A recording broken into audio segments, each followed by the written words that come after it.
to the Southwest Vermont Supervisory Union Policy Drafting Committee. You can see who's on from the names that are posted here online, and we have additional. Fran is on by phone, I guess. Cat TV and William is on by.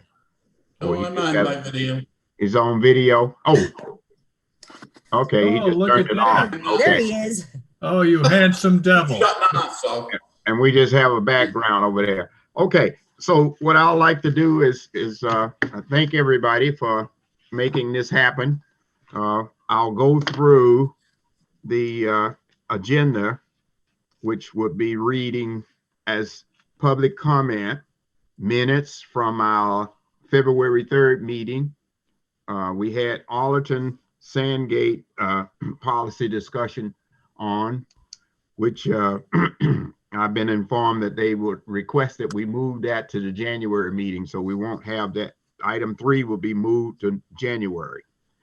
Item 4, which is to just talk about public participation at board meetings policy. Just to review that, we were asked by several of the board members to talk about the consistency that we needed to have in this particular policy here. I mean, just going through it for board chairs and boards to actually follow it. And that's all we're going to do is bring that up. The item number 5 is the policy status of all the policies that we left off at in our previous meeting. We'll be just outlining those to say that they're ready to go for warning. We have 2 recommendations in terms of policies from the VSBA model F25 access control recommendations, and then we have number 7 from the VSBA model policy F26 security cameras and recommendation tracking sheets, and then number 9 for future consideration policies out there. So that's what it is. If we have anybody that'd like to make any changes to the agenda, that was just Dick. Do you need a motion to take out item 3 and table it until January? We would do that. Yes. So moved. And how about a second from somebody? Second. Okay, so Fran seconded. And so we'll move the item number 3, Allerton Sandgate policy discussion to January meeting, or the next meeting that we have in the next year. All in favor? Aye. Okay, thank you. Ayes have it. Nobody, no extensions of it. Okay. Anything else? If not, we'll proceed with public comment. If we have any public comments for any of the items that we have for discussion on the agenda, or any items that may be coming up to be put on for the future agenda. I don't see any public in the participants or in the waiting room. Okay, so we'll no public comments, and we'll move on to the next item on the agenda is the 7300 public participation at the board meeting. And that You got was your minutes. What was Get that? your minutes of February I'm sorry. 3rd. Yes, I forgot my minutes. Right, 2. Minutes, I'll go back. Minutes is number 2 from February the 3rd. They were in the agenda package. And so hopefully everybody had a chance to read and look at those items, because they spell out all the things that we did and where we left off and the corrections that we made for the policies that are being asked to go to for warning. Move to approve. Move to approve. Get a second? I'll second them. Okay, it's been moved to approve and second. Any comments? No changes? All in favor? Aye. Aye. Aye. Okay. I'll abstain, Leon. I I'll wasn't at that abstain. meeting. What's that, Fran? I'll abstain because I wasn't at that meeting. Okay, Fran is abstaining. So the ayes have it. The minutes are accepted as posted. Thank you. Now we can go to, I'll check that, and item number 3 is no longer here, where 4 is public participation at board meetings. That particular policy was being brought here so that we can have all of the chairs and members that are on the various boards go back and just make sure that they have their chair review this policy so that we can be consistent with what we do at our board meetings. And the first thing that, and I'm just gonna go through a few of these things out here and just make sure that what's important. And this policy takes care of all of the school districts, in the new ones and the old ones and North Bennington. And it addresses the different things about people You want me to go and who share? want to appear before the school board meeting. You want it to, you're asking, did I need to put it up or no? I don't, since it's everybody here and we got it all copied. I've made Lisa a co-host too, so I don't know, Lisa, if you want to pull policies up or. Yep. Okay, Oh, there it is. that That it's coming. was my first share. Well, But I heard you were practicing today, Lisa. Yeah. I was like, oh, I'm nervous. So where do you want to start, Leon? well, I'm on 7,300. Yep. And that's what I was going over. And the first just talking about the procedure part in there, that for each meetings, an agenda items is also entitled for public comments, should be provided for them. And so basically what that is, if the public Here. wants to make a comment, we normally put public comments at the beginning of the meeting, and we ask them to comment on every item when we open up the meeting. And there's a reason for that, basically so that the board can still have time to schedule its, continue with the work that it's supposed to be doing outside of the comments that be made by the public. So any public comments are being made, we can then take those, jot them down, and the chair can decide whether we need, when the time comes to discuss agenda items, we'll do it at that time, or if it requires additional time for administration or somebody to do some research, we'll do that and post that and try to make sure that we have the response to that by the well, mainly the next meeting or within a reasonable amount of time, if it's something that's brand new and not part of the agenda items. So that's basically what we wanted to discuss in that part. But the if need be, we try to encourage people in item part of 3 in term desire to speak, to give his or her name and position if possible, so that we'll have that in the record. And part of that is that if public comments are supposed to be coming from residents of the area of the school district and so forth, and if there's comments coming from none, residents from the district area, we would consider their comments if we have time. If not, we can make an arrangement to be able to refer them to a particular policy to have them send their comments in to us, or we ask them to document them and send them back to us so that we can schedule reply answers to that. The other thing about the policy part in here that we wanted to do is to make sure the chair is the one at the regular board meetings that will be listening and calling recognizing everyone for the public comments.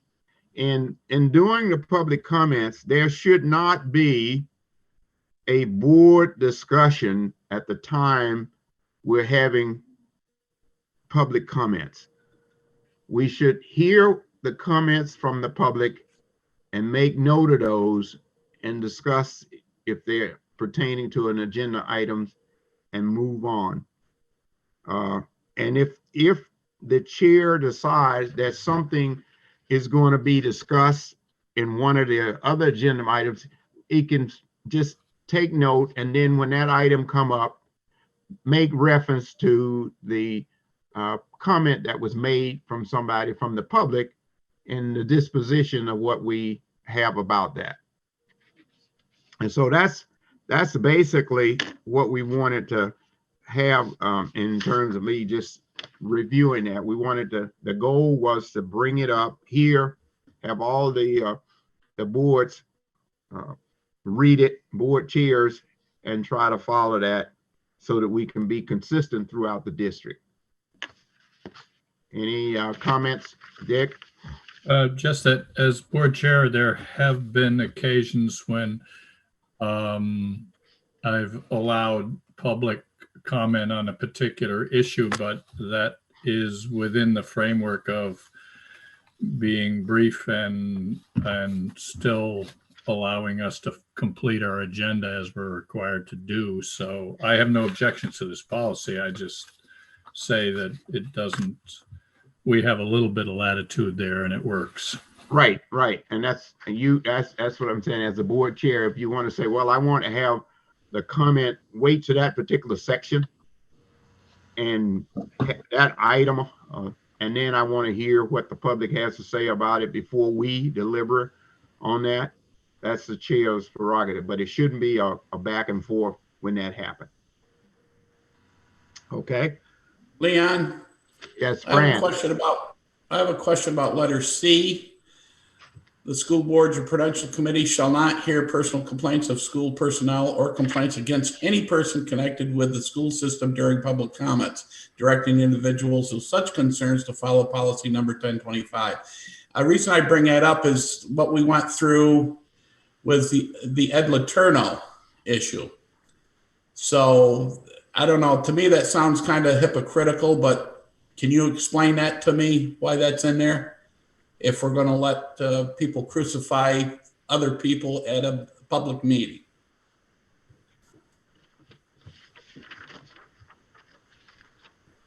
What we are saying here in this particular part, if I got this right, the meeting should not be, the comments should not be where they start to degrade administrators and members of the members at a school personnel and complain about them. They should not be allowed to do that. And we would like to just shut them off from that. The public has a right, if there's something going on, to bring it up, but to degrade someone along that particular line it's not going to happen. Yeah. You're basically destroying somebody's character or integrity or anything. And I don't agree with what was said, and I don't really know everything that was said. But when I seen that, I just said, that's not right to let people sit there and do that. So anyway.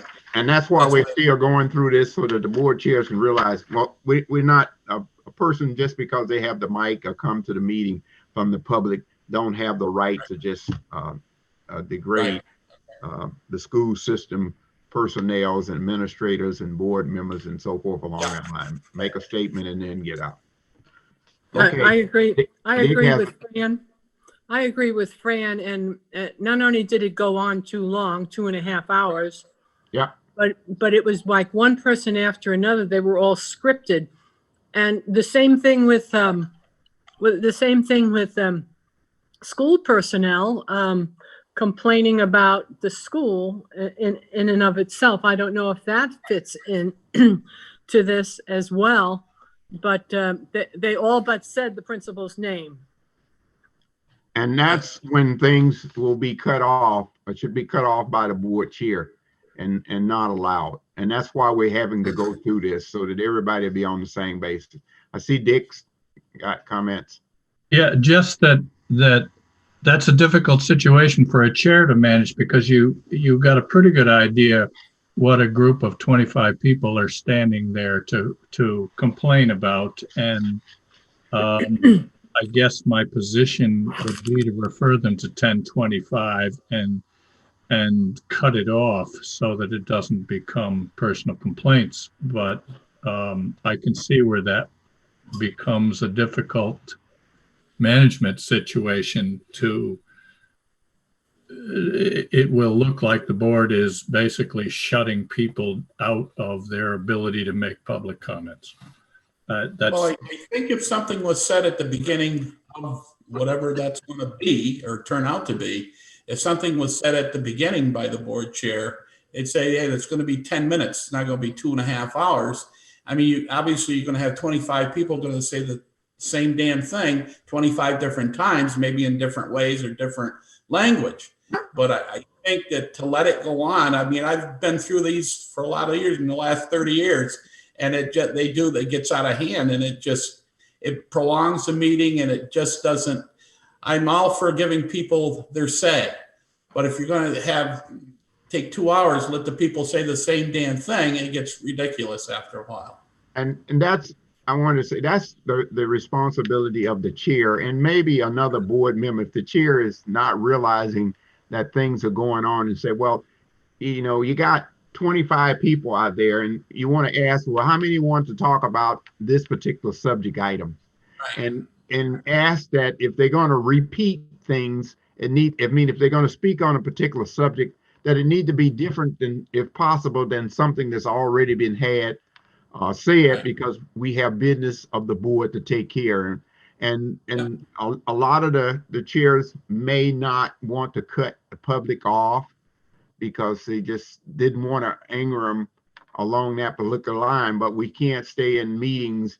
You can say that well, we'll cut it off here and we'll bring public comments in at the end.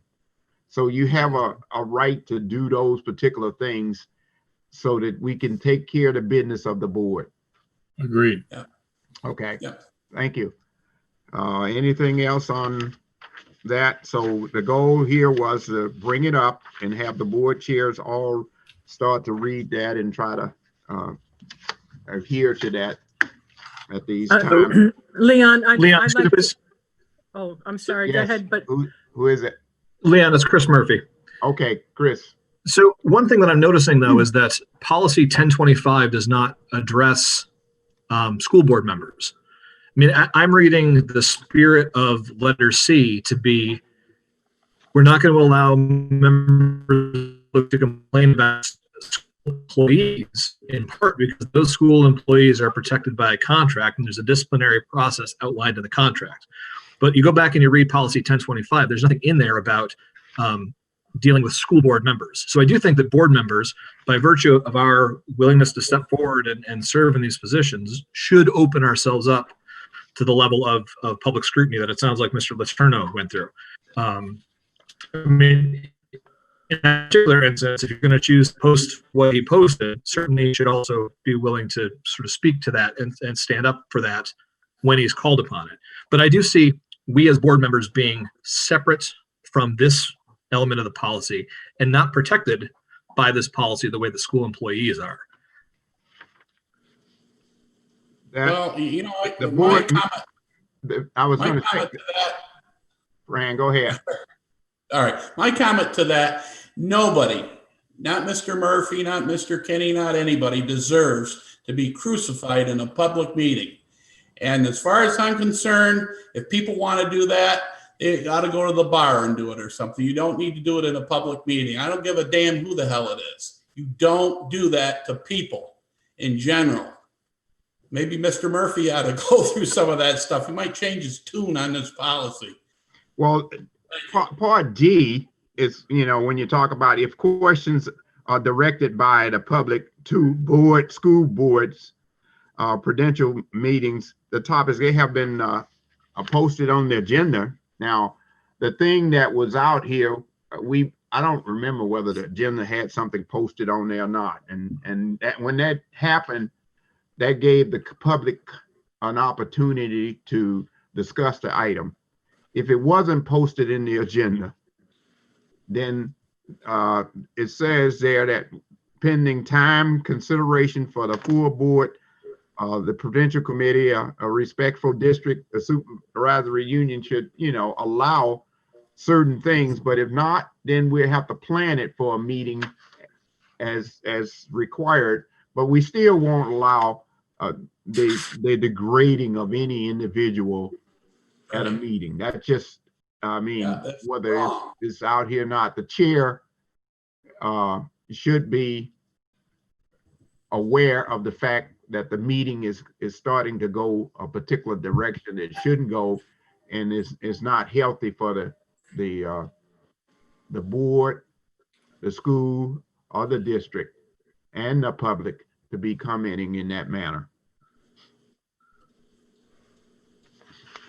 So I don't know what's going on, what in the setup. I just want to let everybody know that it's, for some reason, it keeps muting people. So as I see it's, I click ask you to unmute as the host. So if you don't want to be unmuted, because I know you're doing something on your end, let me know. But I'll raise your hand and I can look and see if you want to be unmuted. This is a new system to Zoom that we've been trying out, kind of to bring some order to public meetings. This is so that, like, once public comment is over, people's mics are muted, but I think it's also muting everyone, including the board members. So we still got some work to do on it. So that's what's, I think, is going on.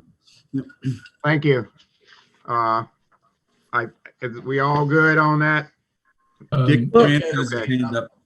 I just have some questions. I was reading recently, and I probably have the numbers wrong on this. Act 92 and Act 136 that affects how boards can operate in terms of Australian ballot, and the board can vote on behalf of the town on certain issues. Is that going to affect how public participation is according to this policy? I don't quite understand what you're really saying out here for that in terms of the town. I think go ahead. I'm not clear. What the legislature was trying to accomplish was to keep people from having to gather at town meetings to vote on school issues. And if I'm correct, it allows the school board to vote on issues on school related issues, and Act 92 gives them the authority to vote on behalf of the electorate. I'm not sure I got all the numbers right there, but right. I got you now from what you're doing. But yes, that's why we were elected, to do certain things. But then the part that we want to, with the public comment part, is to directly get things that from the public to hear, but then we should take care of them from that point.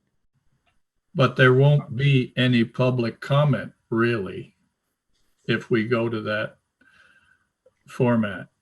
Am I correct in that? No, that would always be public comments. That's one means of having the public enter into a conversation as to what the board is to discuss, and to directly note their opinion on the subject. And the other method of that was to say, refer them to one of the policies where they should write, send in a written response, comment section, and to be able to do that. But to just come to the board meeting to do it, that should not be going away.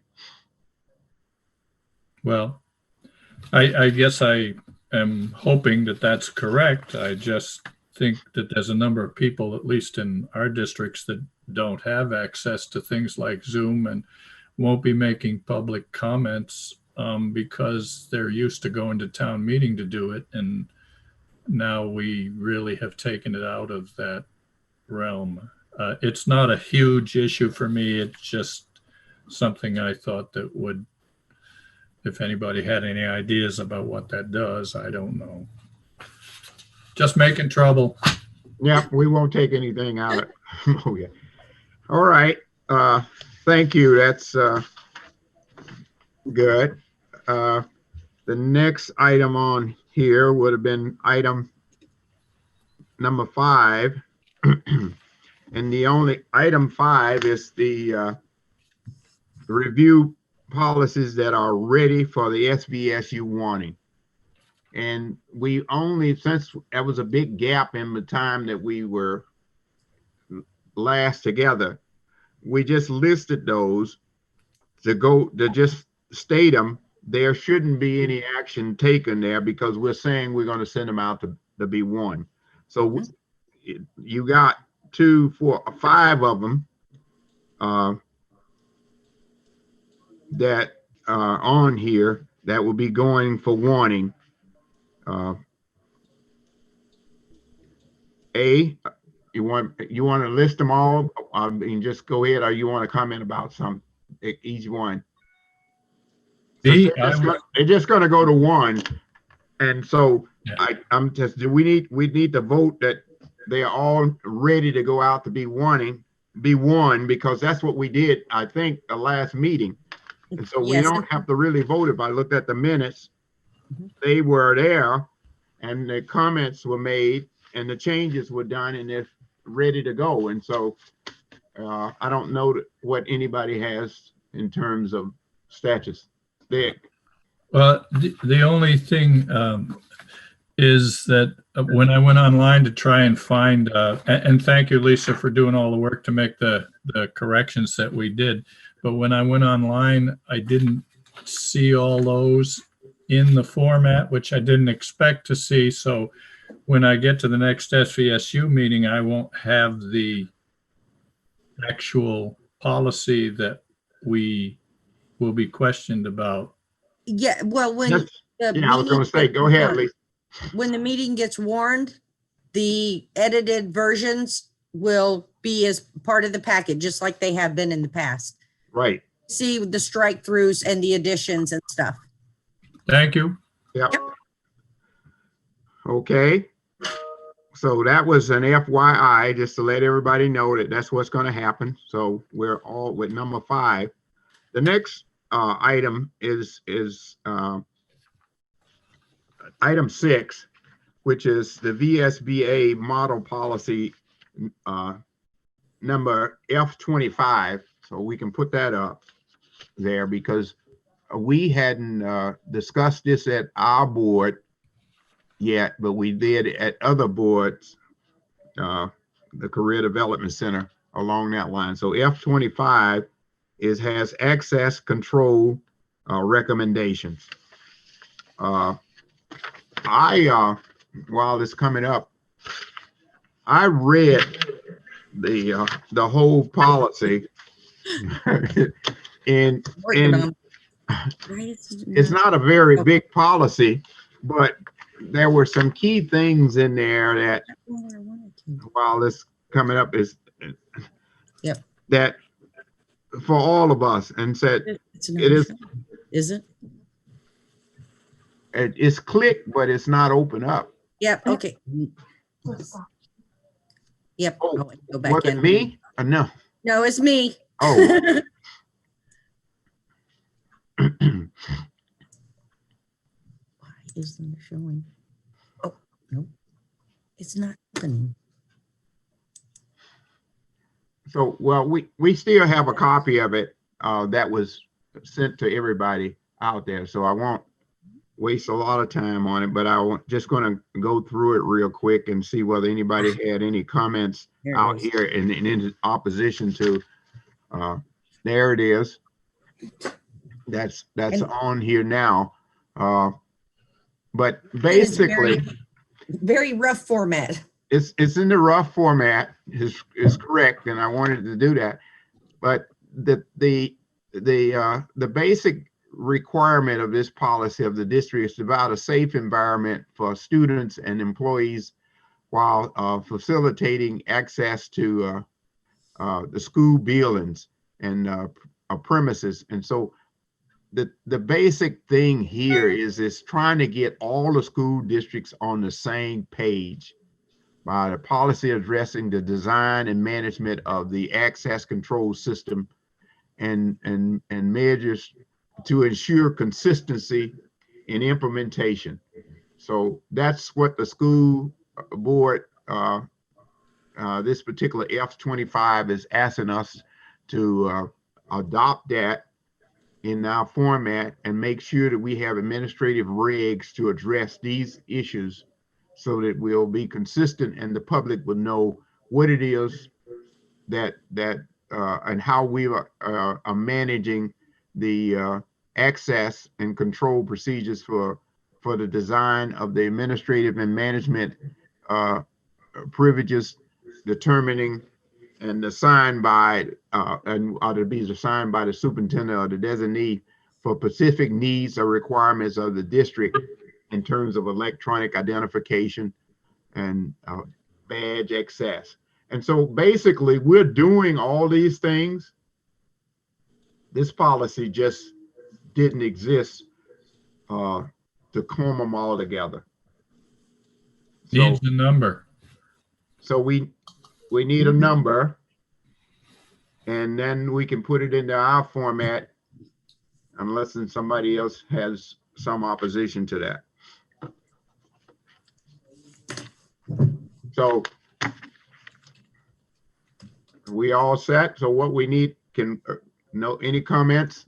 I have one comment. The last line, the last item, it says electronic identification access badge. I know everybody has a badge, but is it electronic? I thought they had key fobs that were electronic. It's key Well, fobs. Jim, you're gonna, But it could end up being badges. I mean, I think the design is that the system may, so it could be with the electronic identification / access badge. Like it's key fobs at the high school and here in Bennington Elementary. So it's not an access badge. You're right. Laura, I'm not aware of any, there's no school that has badges, Frank, right? Laura? No schools have badges, but the badges that we do have can be scanned by the Yeah, the student, the entry system, the computer entry system, but Oh, then Right. that's the same thing. Then we're covered. yeah, that says access control. So we're saying your scan is controlling who comes in and come out. And I don't know that it's set up on a particular, you normally think of saying, well, you can't come in between certain hours and vice versa. I don't know that you have it set up that way or not, but we do, not everyone has universal access, and if you do have a key fob, like, I have one to get into the high school when I go there, I still have to go to the front desk and sign in, so. yeah. And so that's what this policy talks about. So we would have this policy to put in our format and then have a particular procedure that need to better spell out the pros and cons of what is actually happening out here in terms of who has the access and whatever. Any other comments? If not, then I would like to have this, the question becomes, where do we put it in terms of a number? I hadn't thought about that.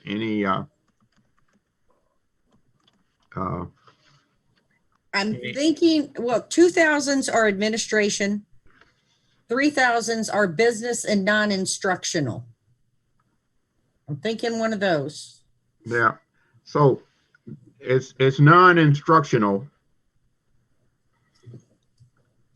And it's, well, and I don't know that we'll just say it's administrative or not, but how about non-instructional?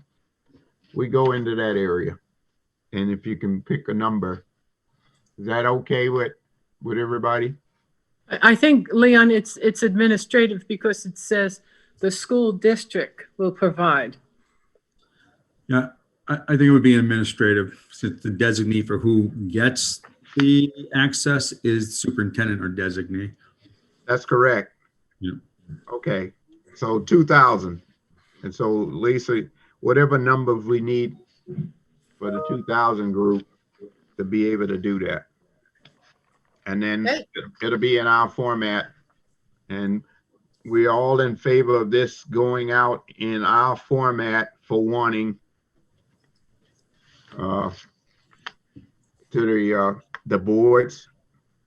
You wanted to come back. Send it out. Send it out. So we want to warn it Okay. in format. Don't we need to create procedures? That happens after the policy has been put in place. Well, even though we have some of these procedures out there, but you need to have a policy first. You really need to have one, but unless you're trying to back into something, but that's what this is. If the procedures will come later.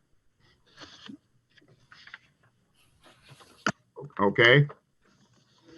Thank you, Frank. The next policy on model policy is policy number F26, security cameras recommendation. This one is a little longer than the other policy, but it just spells out a lot of the general principles of the policy. And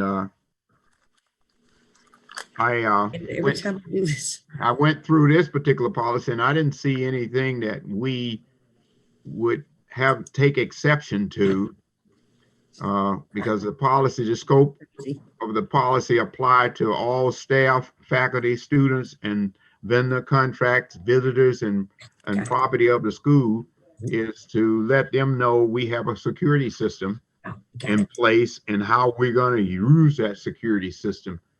And so it talks about those things in terms of being consistent out there. Leon, can access control be I don't think it's showing. included in with the security cameras and make it just security? What? I think that the school board system is sending them all out as separate, and I wouldn't want to add them together if they are separate, sending them out as separate policies for us to do in terms of recommendation. Make me crazy. Okay. I mean, we can try to do anything, but I don't think it would be good to do it if we having send them separate to us. I'm trying to unmute him. There we go. Yep. Leon, just a question about point D on there. D reads, security cameras shall not make audio recordings without prior approval from the superintendent. And I know that's a thing that could be addressed in admin regs, but I'm wondering what the legality is in Vermont about making audio recordings. And I'm wondering if the VSBA had any guidance associated with that when it gave this model. I didn't I didn't get any, but I know that the rights of privacy act probably comes into effect here for that part in terms of that. I mean, making sure that it's being controlled by the superintendent, and that they follow that would be a reason for having that done, and that information falls into another category for somebody requesting the fact that they needed to have the security cameras used as an recording something for some reason. Jackie, you got something on that? No? No, That would be a question for Dina for sure, but my understanding is Vermont law says if one party knows it's being recorded, then legally you can make a recording. That's my understanding, Frank. Yeah. So I'm wondering what the purpose, I'm just wondering why that specific element of this was drawn out. I mean, you know, audio was connected to video was not a new thing by any stretch, and they usually go hand in hand. So I'm just wondering why, and if no one can speak to this, then no one can speak to this right now. But I'm wondering why VSBA chose to separate the audio and make that a special element of this policy. I don't know. That's a good question. You could ask the legal group for that. I didn't have any comments to that effect, no more than making sure that if we're going to have live audio, and that we have the authority of the superintendent to say. Yeah, I mean, we do have security cameras, I know for sure at the high school, that record audio. Frank, correct? Yes. But it says it on the warnings, right? It will after this policy. Yeah. We're gonna have to check that, Leon. 'Cause you know, Yeah. all the school buildings have signs as you're coming in saying that you maybe, cameras are in use. So I don't know. I'm gonna have to double check myself to see if it also says audio. I think though we have those turned off for some reason. I'd have to check for sure with Chip, but Okay. because I think this came up as an issue with Privacy Act stuff. So I will look into that. Okay. I personally would not turn off the audio, particularly for Part G, where it says prevents bullying and harassment. Well, it's not saying to turn it off. It's just saying that, D is saying that it need to be approved by the superintendent. No, Frank said turn it off. Yeah. Oh, he was saying he wasn't sure whether it was on or off. Yeah, we're gonna have to look into that. So he'll look into it along that line. But if for some reason it's off and we want to spell that out in the general procedures for that administrative regs, it'd be more than happy to say, everybody knows that. Well, I wouldn't want to do that myself. If we were going to have them on, we just have them on, but we wouldn't want to be putting in procedures that we're telling everybody that we got a camera and this particular one is only going to be visual with no voice, unless we want that to happen out there for everybody. Oh, I'd let everybody know it's all audio too, because it cuts down on all that harassment and bullying and hazing. And so even if the camera's not capable, I'd put it on. Yeah. And it's been, if Dave Barrio was here, I'm telling you, he would probably tell you that this has been a God-saving thing in terms of the high school, in terms of any time that somebody has had something come up in an area which they shouldn't have been in and something took place, he was able to go back and pull the videotapes and vice versa. And I don't know whether he got any voice or not, but he was able to resolve the issues right up front. Well, and even if they block the camera, they don't know the audio's on. Right. Well, I'll be interested to hear what Frank says about why someone turned them off. And if you read the policy, that should have been run by the superintendent. So. That's right. Yeah. And the district shall keep a log of any persons accessing the video images from the camera. That's the part that we wanted to make sure that the public or whoever needs to know that we have a documented system of where the information is going. I mean, that whoever is accessing that information, we have it logged for that. That's J. That's the last piece of that. And that's where that's become an issue before, Leon, is like we've had police departments request a video, and Dina's advice to us is that they need a warrant to do that. We can't as a courtesy. I mean, unless it's imminent danger or something like that, but they shouldn't be able to access it because they may, as she explained it to me, even though it seems like we're being uncooperative with the police, as she explained it to me, police are, I don't know what the right term is, but they're obligated if they see a crime or something, they have to act. Right, based on. We may, they may see something that isn't even what they're watching for. Like they're saying, like, oh, I want to see, there was a fight in the hallway, but then, in the other corner, the camera picked up another crime happening, and that's why Dina's advice is, unless it's a life-threatening emergency, no one, again, and no employee, nobody other than the employee, we do not let parents, because we'll have requests from parents before. There was a fight once in a high school bathroom, I remember, and the parents wanted to see the video, and we typically don't do that. So, but I don't know, I got to say the same thing is, I'm not sure if we keep a log of who sees the video. So I think it's an excellent suggestion, though. Yeah. And that log and so forth will be maintained for the videos for 30 days unless there's something actively going on out there. So it tells everybody to do that. So the videos usually don't exist. We don't have the capability to keep that unless we make a record of it. Most of them are eliminated if there's nothing happen, right? Right, Frank? They just disappear. Right. Yeah. Okay. Anybody else? So we have a couple of questions that we have out there, but I don't know that the questions that are being asked will prevent this from being won and put in our own format for next time. Anybody disagree with that? I would warn it, Leon.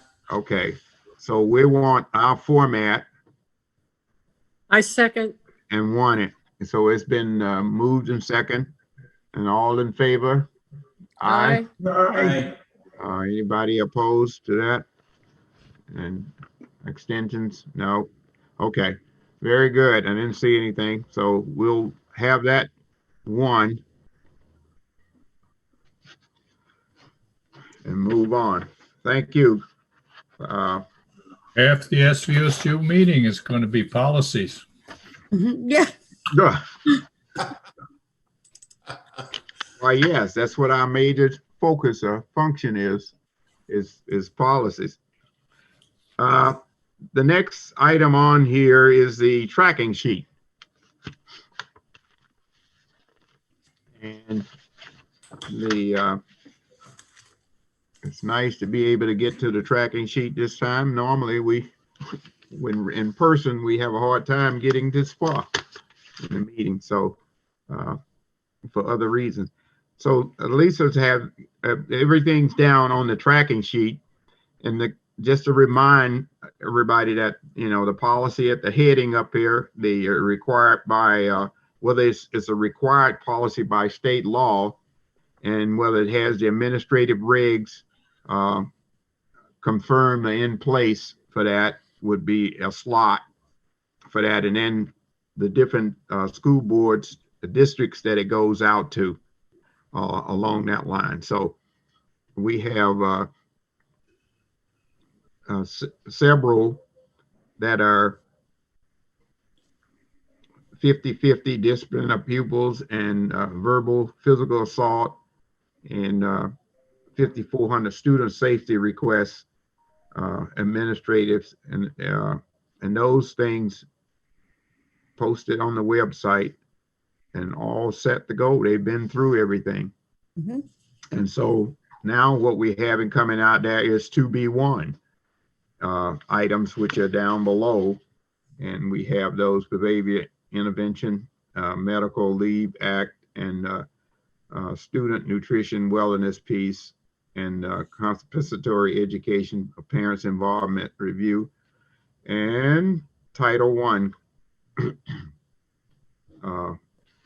review for that. It's ready to go out for warning.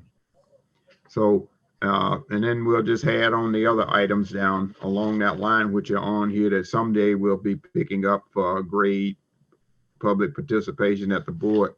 We reviewed that today along that 7,300. So we didn't take any action. I don't remember what the date was on that. Since we reviewed it, should I go back and say, if we reviewed it, should we change the date and time for that so that it won't be, I think it's 2 years old, a little over 2 years old. And so since we went through it, we needed to just document that. Yep, I'll update that and have it reposted. Okay, thanks. It's reviewed. Updated. Dates. So you'll just want to comment at the meeting that we reviewed that policy and that's it. It's not going to be rewarned or anything. That's right. That's all. Correct. It's just reviewed. And then we got the other two that are going out, TBW. Yep. Along that line. So that's basically it for the tracking sheet. And we still have these items. I don't know whether we want to spend any time right now on the ones for future consideration at this moment.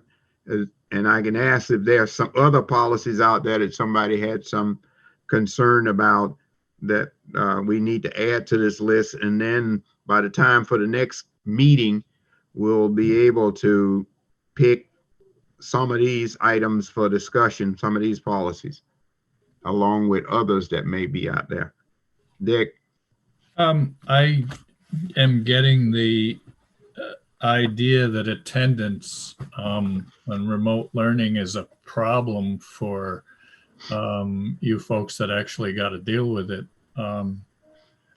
Is that something you're working toward any resolution on? Yes. I didn't know that there was a problem anywhere, because when we brought it up, I mean, I heard what I've heard, attendance is still required.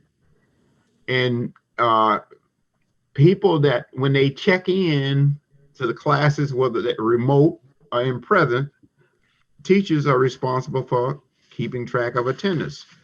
And so if it's something about the policy that need to change, I'm not sure what it is that need to change about it out there. And I would like to hear from, I mean, if somebody in the school, the administrators or other boards are hearing that they need to change something to go along with electronic tracking of attendance, which they were almost doing that anyway. Okay. Okay. If nothing else, I won't try to set an agenda right now. For next time we have these here, we'll wait until proposed date is January 11th. And that's a week past what we normally meet is the first Monday of the month. And so January 11th is the second one, because that's the first day of school is on the 4th. Well, and I was going to ask, would that be okay for everyone at 4:30 on the 11th to do that? I'm not sure what other boards are having a meeting, but we can plan this that can keep it at and move it to January 11 at 4:30. I see nothing on the calendar at this time, Leon. I'm sure there'll be budget meetings, but we could just stay away from that day. Yeah, But the CDC has a meeting, I think, on the 11th. but we meet in the morning. In We've the been morning meeting or at something? 10:30, 11. I'm sorry, say again, please. We've been meeting at 10:30, 11 they- o'clock. They changed it to 6.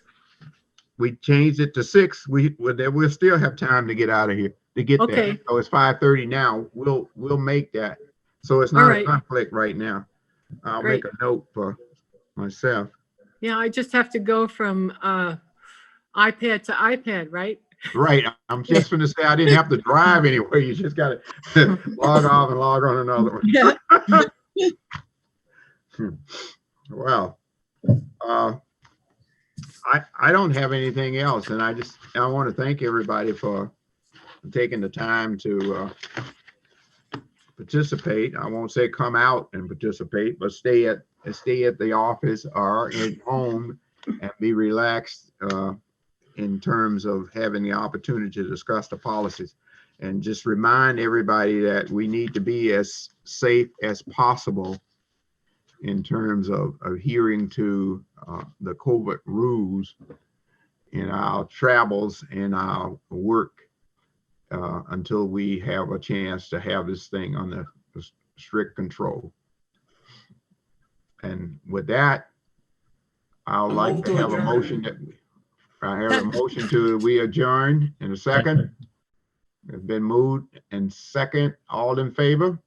Aye. All right. Thank you very much. And until next time. Thanks, guys. Thanks, Leon. Thanks, everybody. Yeah. All right. Bye.